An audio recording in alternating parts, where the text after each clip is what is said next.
келінді қарашы, енесі екеуі. Кеше түскен жап-жас келін ғой, көршінің. Сонша ұрсып тұр. Жоқ, мен осы енелерге түсінбеймін. Неменеге сонша ұрсады? Ол да біреудің мәпелеп отырған қызы ғой. Одан да түсіндіріп айтса түсінеді ғой. Дұрыс па? Ұрыспайсыз ба сонда? Мен ертең келініме бар ғой, ене болсам ұрыспаймын. Мен былай түсіндіріп айтатын едім, айналайын-ау, мынауың дұрыс емес.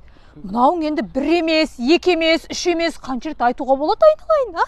Ай, ата-ананың тәрбиесін көрмегесің ба деген сөзді естіртесің ғой ертең ата-анаңа. Міне, ата-ананың емес телефонның тәрбиесін алғанның кесірі осының бәрі. Көзің бақырайып неге тұрсың? Саған жетпей ма осы, а? Мына миыңа жетпей ма?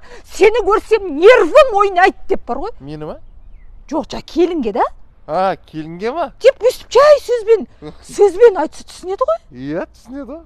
Оны барға көшіп.